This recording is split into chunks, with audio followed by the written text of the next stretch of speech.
Content warning. This video is not made for kids. It contains fictional depictions of mental illness, fictional violence, and fictional abuse. The fictional characters in this story are heavily afflicted by the things that I have spelled out to you, and some of the inner monologue seems to suggest that they should be getting hurt like this, but that is absolutely not the case. Me portraying this ABUSE, or mental illness, is meant to show the audience how the illness, or ABUSE, feels inside of the mind of the afflicted person, so they can sympathize and maybe stop themselves from following a similar pattern in the future. Be careful if you are easily triggered. You're most likely about to enter the mind of someone who is heavily afflicted by illness and ABUSE. Viewer discretion is advised.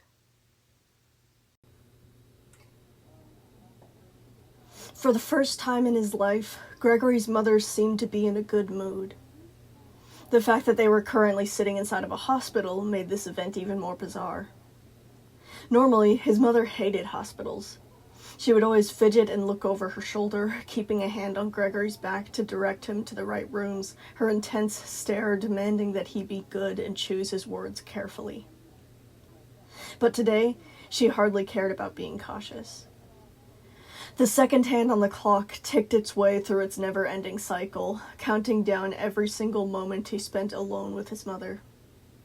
The walls were not thick enough to hide the distant cries of a baby and the pattering of a restless toddler's footsteps, the low rumble of adults' voices easily distinguishable from the higher chirps and squeals of children. Gregory's eyes had traced over every single inch of the colorful wallpaper by now, to the point that he felt he could draw the entire thing by memory. Cartoonish animals were depicted all over the examination room, attempting to make the hospital as soothing as possible to the young patients in this wing. There was a purple elephant, an orange kangaroo, a leaping green frog, and countless bumblebees trying to distract him from the reason why he was waiting here. It always took forever for doctors to get to the next patient. It was kind of a fact of life, but his mom wasn't doing all the things that she usually did. Besides getting his shots for school, Gregory had only been to the hospital once.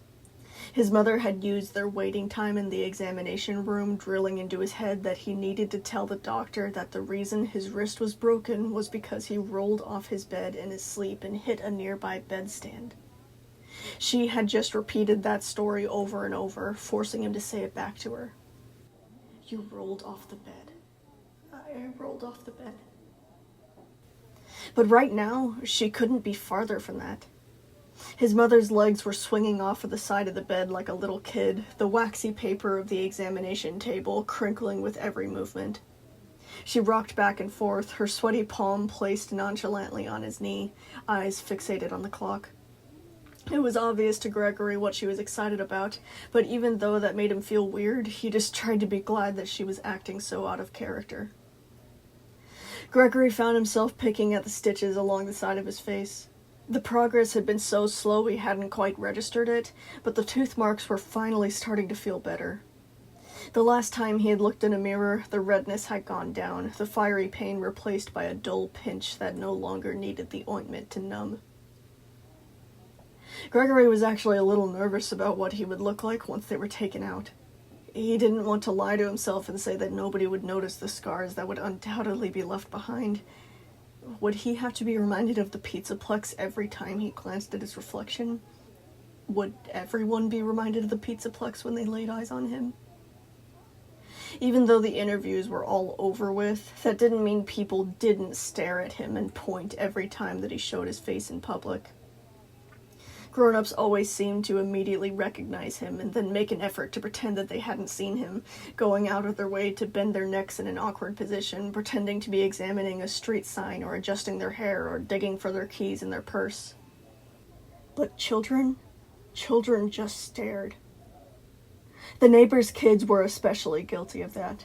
Once they discovered that they lived across the street from the kid whose head nearly got bitten off by an animatronic, they kept playing closer and closer to his house, riding their bikes along the sidewalk or dribbling their basketball only a few steps outside of his yard, stretching their necks to try and get a glimpse of him. A few days ago, his mother had gotten drunk enough that Gregory didn't really feel safe in the house, so he hid around the outside of the garage, plainly in view. And they had just stared at him. When he turned his head towards them, they made a half-hearted attempt to pretend that they were looking at something else behind him, but he could tell what they thought of him. Gregory had been kind of hoping that once the stitches were taken out, everything would go back to normal.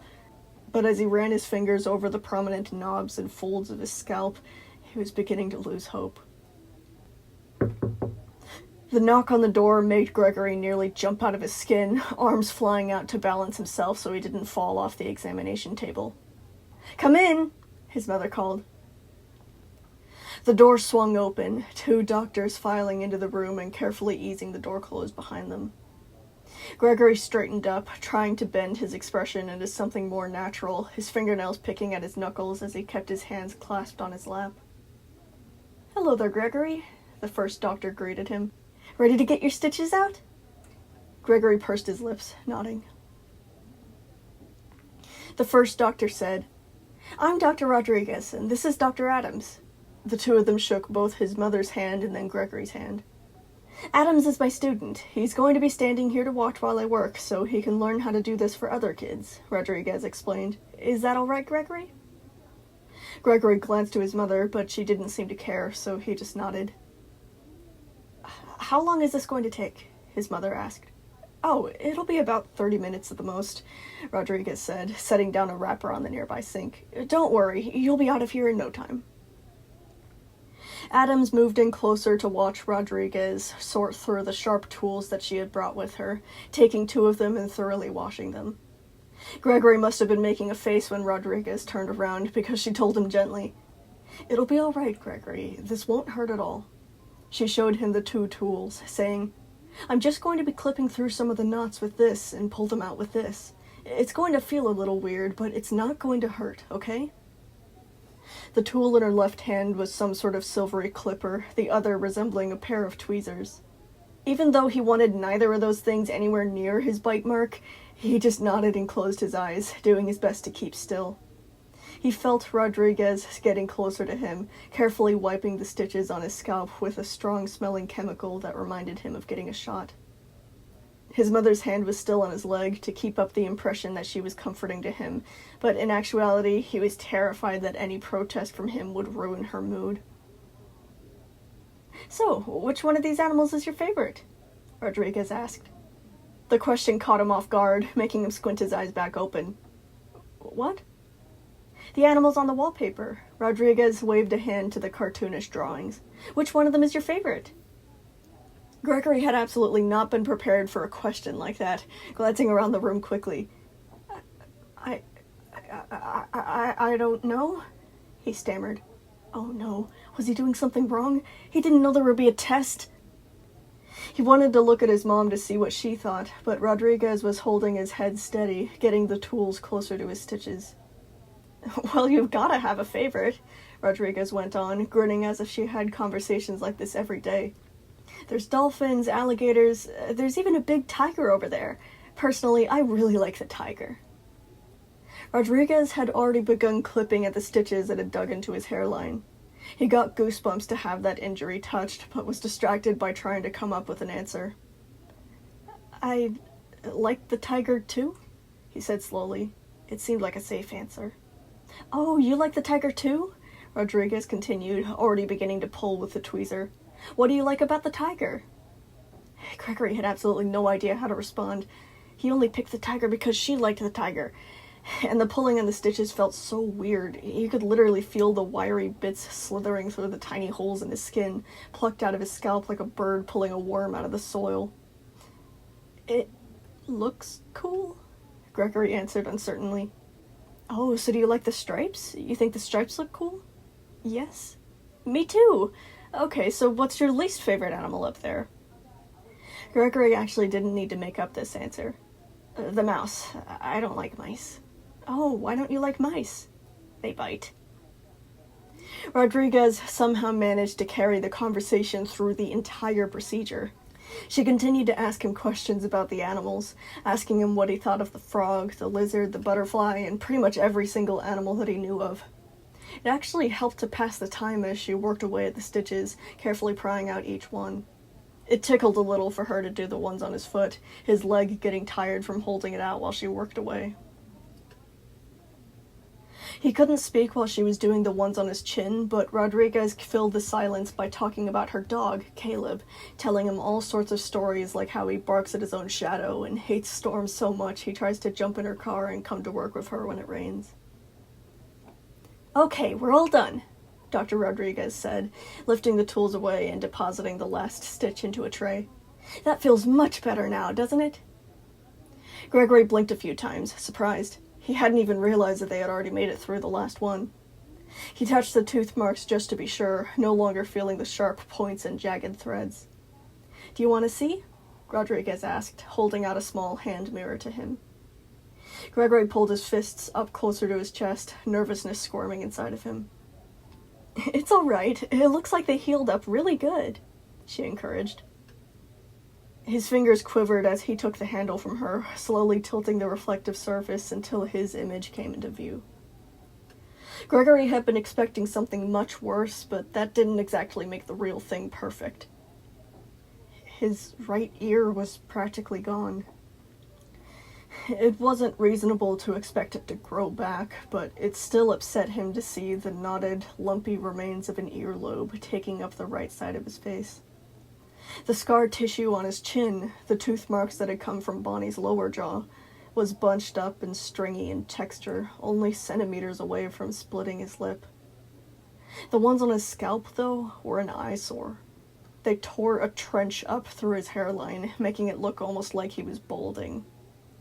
Still, if Rodriguez was lying to spare his feelings, she was very good at hiding it. "See? It actually looks pretty cool," Dr. Rodriguez encouraged him cheerily. "You're so brave for being able to live through something like this, and all of this is even more proof of that."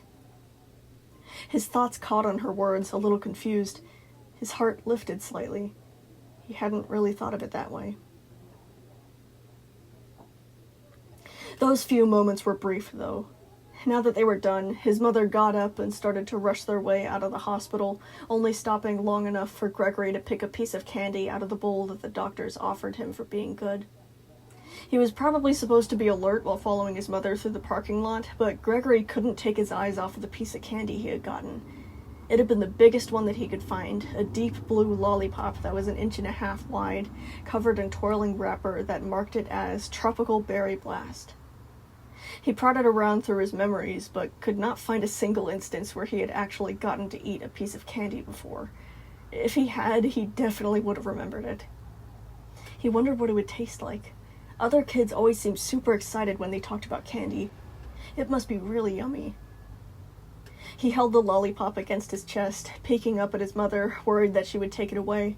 Fortunately, she wasn't paying attention to him at all, almost leaving him behind as she turned sharply to follow the beeping of their car. Gregory still wasn't really used to having the stitches out of his foot, unable to catch up to her by the time she finally found her vehicle. His mother flopped into the driver's seat, jamming the keys into the ignition and letting the engine rumble to life. But Gregory hadn't had the time to jump in too. The roaring of the car vibrated through his heels, the sensitive scars on his toes seeming to amplify the feeling. He just kind of froze up, alarmed by all the noise, wanting to both pull the door open and get away from the racket at the same time. With absolutely no warning, the car began to back out of its spot, directly towards them. Gregory immediately scrambled out from between the parking spaces, trying not to get run over. Before some sort of horrible accident could take place, his mother abruptly hit the brakes, noticing him clearly standing there outside of the car. "Gregory!" she snapped, rolling down the window. "What the f*** are you doing? Get in the car already!" Okay," Gregory squeaked, rushing to yank the door open. "God, I need to buy a leash for you," she grumbled. "Maybe that's the first thing I should spend the cash on." Gregory put his seatbelt on, and his mother pulled out the rest of the way and joined the traffic on the main road. Gregory kept his head down, opening his hands to reveal the piece of candy again. Even though it felt a little ridiculous, he was getting really excited. He was going to savor every single lick of it.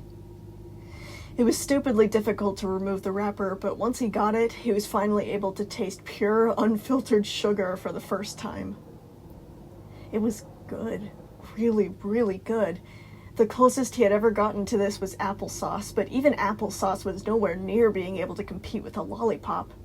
It was like he was tasting the color blue, the prettiest, brightest, richest blue he had ever seen. The name on the wrapper started to make even more sense to him. No wonder other kids liked this so much. The next time Gregory looked up, his mom was turning off the car, locking the door behind her as she rushed out of view. They had pulled into another parking lot, the one in front of the bank. Oh, right. He had been home alone for the entirety of yesterday because his mother had been busy with lawyers at a meeting with the owner of Fazbear Entertainment. They were apparently finally getting around to working out a settlement for what happened to her two sons in the Pizzaplex. The morning after that, he was woken up by her cheers from downstairs, declaring how she was now rich. The contentment he had felt with the candy went slack. His thoughts just stayed suspended there, sickness festering inside of him.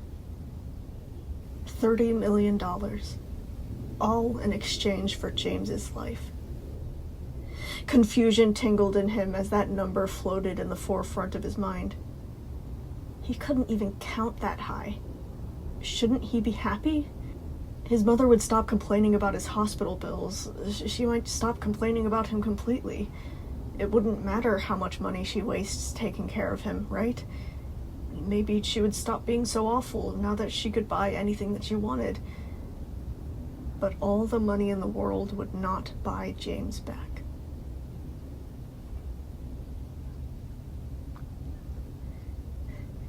It was getting kind of stuffy in the car. He scooted over to the other side of the back seat, away from the sunlight that was scorching through the left window. She hadn't left the AC on, so his skin was already slimy with sweat, the raw flush of the new scars stinging with salt. He tried to distract himself by continuing to gnaw on the lollipop, lazily watching people walk in and out of the glass doors of the bank. Would things be better now? He didn't feel any better. Part of him was still in a lot of pain.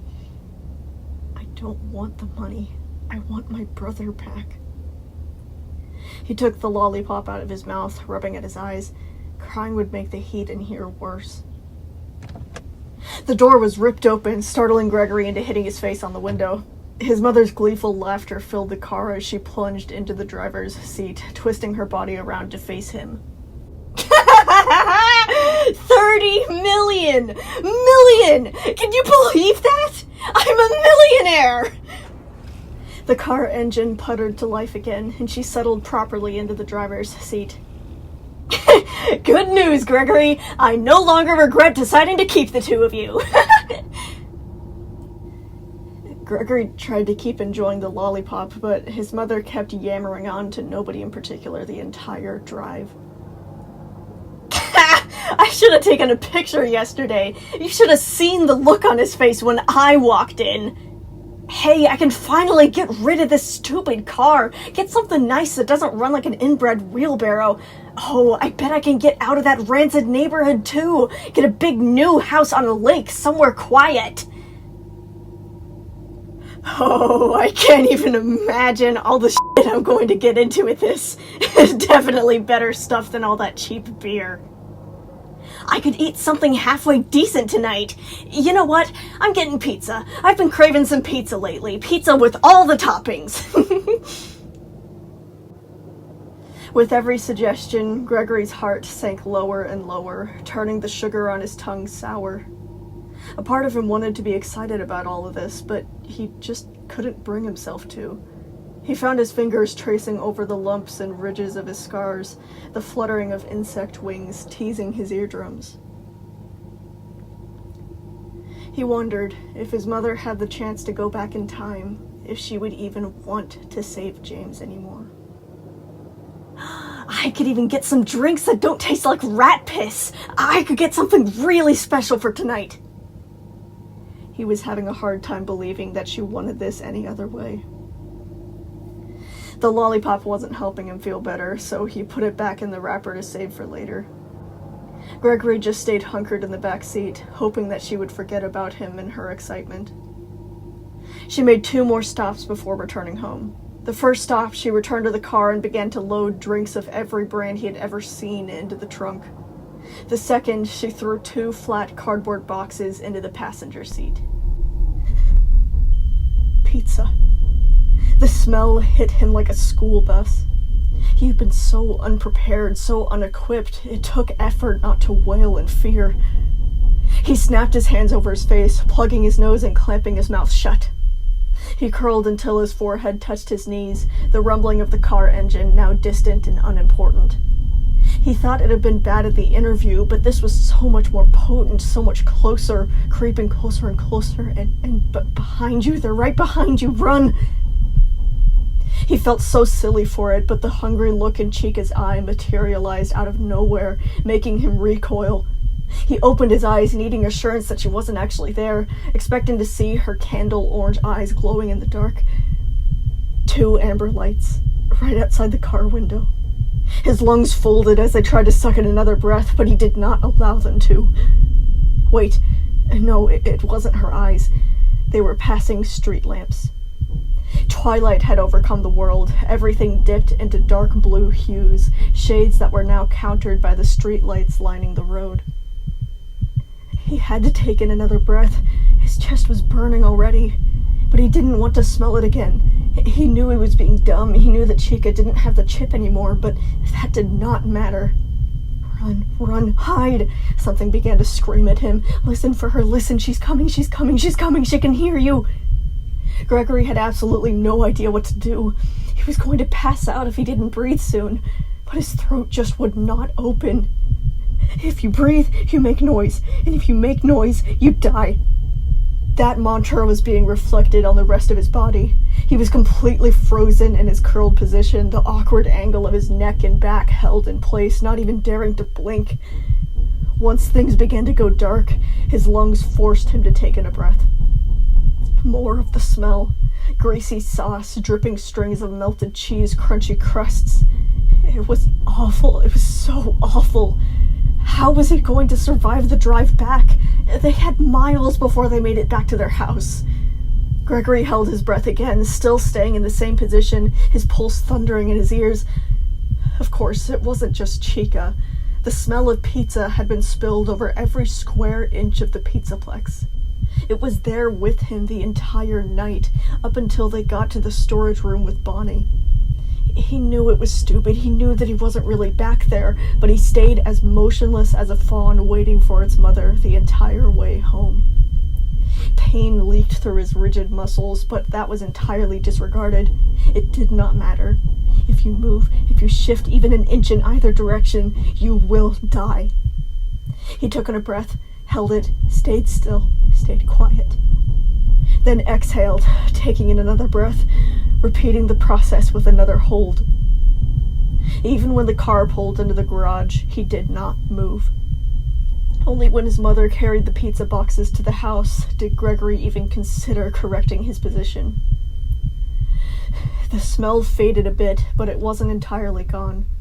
Still, it was enough for Gregory to sit up properly, wincing at a particularly tough cramp that was working its way through his right leg. He shoved his way out of the car to escape the stench of the pizza, not knowing that it was possible to feel so happy to smell the garbage bags piled up around the garage. Okay. He was fine. He was safe. Gregory stuck around the front of the car while his mom began to make trips in and out of the house to take her drinks inside, just trying to stay out of her way. Once she was done, he crept up to the concrete steps that led into the kitchen. His mother was already plopped down at the kitchen table with half a pizza slice in her mouth, practically beaming with pride as if she had just gotten first place in a marathon. Gregory retracted out of view, gathering his wits. He had used his time alone yesterday to refill the stash. He did not need this pizza whatsoever.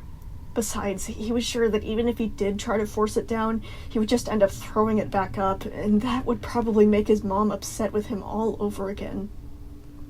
Just get to the stairs. Get to the stairs, hide in your room, and pretend that you don't exist. Gregory peeked his eye around the doorframe, checking one last time to make sure that she wasn't looking in his direction. He couldn't go too fast, but he shouldn't go too slow either. Gregory gathered himself into what was hopefully a casual, unassuming gait, and finally stepped out onto the faded tiles of the kitchen floor. He kept his eyes locked on the stairs, controlling every stride so it wasn't too rushed or too tense, his spine prickling as he showed his back to her and made it up the first few steps. "Where are you going?" He halted. His legs itched to run, but he felt that would only escalate things. What? He glanced over his shoulder, keeping his face set into an expression that hopefully seemed casual. "I bought pizza for you," she said, gesturing to the 2 open boxes. "Aren't you going to take some?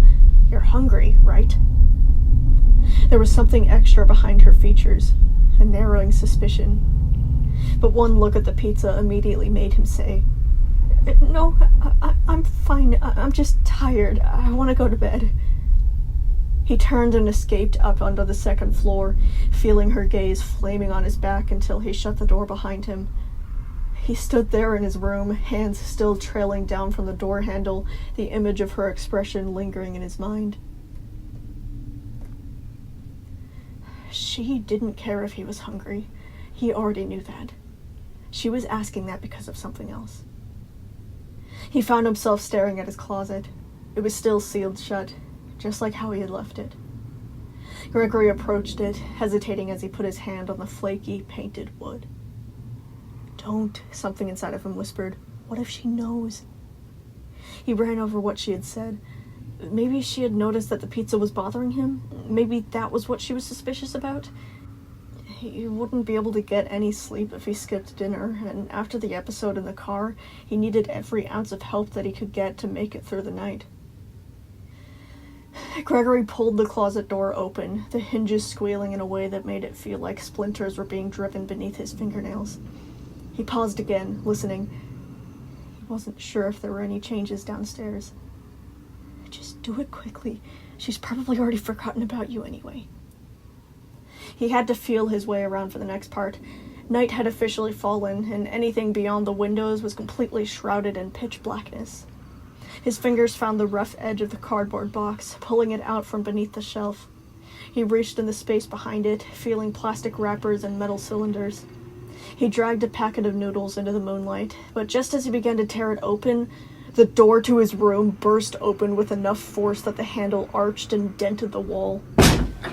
Gregory jolted like he had been electrocuted, his raw scars set ablaze when he hit his head against the closet shelf. "What is that?" his mother boomed. Gregory blinked away stars, aware that he was crumpled with his back to the wall. His mother had clear view of him from the entrance of his room, the shadows of the closet not doing much to hide him. Gregory dropped the packet of noodles, his heart slopping around in his throat as he stammered, Before he could get anything out, his mother advanced on him like a tornado tearing its way across an empty field, latching onto his wrist and yanking him out into the cobalt blue moonlight. "Where did you get this?" The noodle packet was shoved into his face, so glaringly obvious it was painful.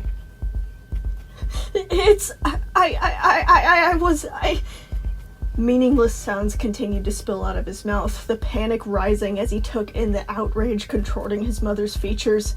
It somehow became even worse when her eyes left his face and turned to the closet, which was still hanging ajar. Wait, I was just, it's... Nothing that Gregory said would stop his mom from dropping him where he was and digging her fingers through the shadowy mounds hidden at the back corner. Weeks of smuggled food splattered out into the open. Canned beans, applesauce, crackers, ramen. Every single tiny item only made his mother's fury grow. "Have you been stealing from me?" "No, well, that's, it was just..." Every explanation he tried to give tripped and fell all over itself on the way out of his mouth, knowing fully well that nothing would be able to stop what was going to happen next. "Are you serious?" She prowled across the stained carpet like a leopard, her lips peeling back until he could count every one of her yellow molars. I cannot believe you! I cannot believe that you have the audacity to steal from me after everything I've done for you! I feed you, I clothe you, I give you a bed to lay on and a roof over your head, and this is how you repay me? I'm sorry! I'm sorry! He cried, his spine jutting against the wall. I'm sorry, I was just hungry. A slap knocked him to the ground, making the scars flare like lit gasoline. I give you plenty of food. It's not my fault if you're greedy for more. She spat, towering over him like an incoming avalanche. I've tried my best. You have no idea how difficult it's been to keep you in my life. If I were a bad mom, I would have kicked you out onto the street, just like my mother did to me. But I didn't. I didn't abort you or abandon you or drop you on your head, and yet all you've done in return is steal from me in my own home. A kick to his ribs made him reflexively roll up into a ball, bringing his arms up to protect his face. He was pressed so tightly into the corner, he felt like he would fall through the drywall.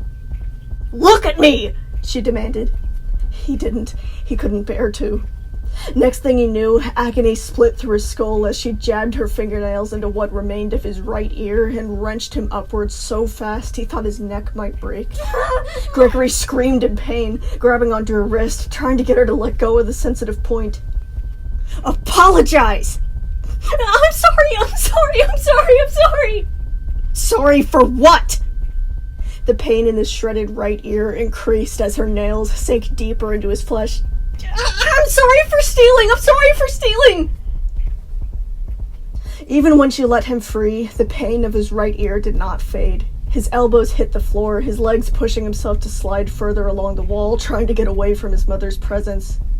He grasped at the side of his head, the sharp pain coupled with the warm wetness trickling down the sides of his neck. You cut it open again! Gregory protested, as if this should cause a timeout. It's bleeding! His eyelids peeled open again, the silhouette of his mother outlined of faint traces of pale moonlight. Her expression was clear, even in the near darkness. Her good mood had been officially wiped clean. Gregory was still holding onto his right ear, unable to properly survey the damage. We have to go back to the doctor, he told her, fear washing through him with every drop of blood he leaked. But please, we have to go back and fix it. But then you'll have to explain what happened, his mother said, rubbing her temples as if she was getting a headache. Good, he snapped. She lifted her hand from her face and Gregory cowered, expecting for her to hit him again. No, not good, she said. Then you'll have to explain that you were stealing. Do you want to go to jail for being a thief? But you don't even need this food anymore, Gregory pleaded. You have money now. You could just go buy more food later, right? You hoarding a bunch of expired snacks isn't what pisses me off, his mother growled. What pisses me off is the fact that you stole from me. Gregory shriveled up, unable to look her in the eye. The pulsing in his right ear stuck to his hands, making him worry that if he let go, the entire thing might fall off. His mother finally turned on her heel and stalked away, readjusting the claw clip in her knotted hair. You know what? I'm not going to let you ruin this evening for me, she said, stepping out into the hall. Do whatever you want. Just don't bother me again. He jerked back as the door was slammed closed. Now that she was gone, Gregory let himself fall loosely to the carpet, crying freely. The exposed contents of the stash were still scattered all around him, off-brand green beans and packets of macaroni seeming to twinkle in the faint moonlight. Between the pain in his ear and the echoing of her scorn, he was finally able to make the decision. He was done. He was done living here under her rule. This morning, he had hoped that things could get better, that once she had money, she would leave him alone. But she had made it clear to him that $30 million was not enough to make her a good mom. Gregory decided right then and there that he would not put up with her anymore.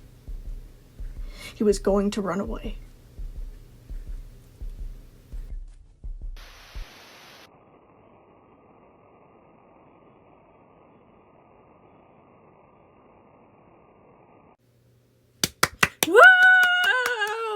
Finally! Okay, we are finally getting to the part where Gregory has had enough and gonna get the hell out of here. Okay, so, I am really excited about this because, sorry about it taking longer for Gregory to get to this point of the animatronics, but I had to spend more time building up his home life and stuff. So, anyway, before you leave, do remember to like and comment about your favorite part and all of that. You don't have to put anything super elaborate, just saying, hey, the video is super good, I like it, woo, or whatever, is totally fine. What really, really helps is just having another comment so that the algorithm is able to show this to more people and spread it around and stuff, and it would make me really, really happy. And of course, obviously, I also just like to see you guys' feedback and see what sort of things you like about the episode and stuff. So just remember to like and the comment and all of that stuff. Yeah, all that. So, the next chapter should come out in 2 weeks.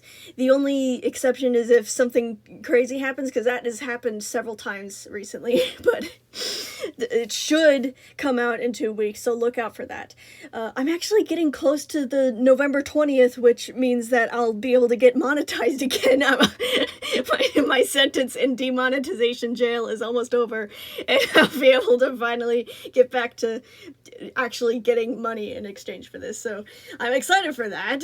And I think that's all I really have to say. So thank you so much for watching and so much for like actually caring enough to like support me and stuff like that. It really, really means a lot to me. So thank you for all of your support, and goodbye. Love you guys. Woo!